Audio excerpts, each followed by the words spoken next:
Guys good morning নমস্কাৰ মহিলা বড়ো হয় আপোনালোকৰ ওচৰত অন্য এটা ভিডিঅ' লৈ আহিছোঁ। আপোনালোকক মই কালি কৈছিলোঁ মোৰ কাণফুলি এপাত পৰিছে সোণৰ বুলি। আপোনালোকে ভাবি আছে চাগে পাইছে না নাই বুলি। মই নিশ্চয় পালোঁ। পাকঘৰত কাম কৰি থাকাতে পাকঘৰত পৰিছিলে, আহি কিনে চোৱাতে এইটো পালোঁ। এয়া ইপাত আছিলে, ইপাত পৰিছিলে পাকঘৰত। যি হওক কষ্টৰ কামাই হয়, কষ্টৰ কামাই দি লোৱা হয়। তাৰ কাৰণে ফাইনালি মই পাই গৈছোঁ। মনতে বৰ দুখ পাই আছিলোঁ, পাম নে নেপাম, ক'ত পৰিলে। ৰাস্তা ঘাটত পৰিলেতো বাৰু নাপালোঁ হয়। কামৰ জেগাটো বিচাৰিছোঁ। কামৰ জেগাত মই ভাবিছোঁ যে ভিডিঅ' কৰা টাইমত মই চালোঁ এবাৰ ভিডিঅ'খনত, তেতিয়া কাণফুলিটো নাই।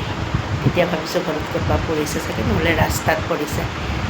এবাৰ ঘৰত যাই কিনে চাম বুলি পাতে পাকঘৰত কিটচেনত পাই গ'লোঁ। মানে কিটচেনত ৰাতিপুৱাই কাম কৰি থাকাতে চাগে কিবা কাৰণত পৰি গ'ল, পাই গ'লোঁ। আপোনালোকক কৈছিলোঁ, আপোনালোকে চিন্তা নকৰিব, মই পাই গ'লোঁ। নিশ্চয় আপোনালোকেও ফেমিলি হয়। মই সৰু সৰু কথাবিলাক আপোনালোকক জনাওঁ। আপোনালোকে যদি মোৰ ভিডিঅ'টো ভাল লাগে লাইক কৰিব, কমেণ্ট কৰিব, শ্বেয়াৰ কৰিব। Bye bye.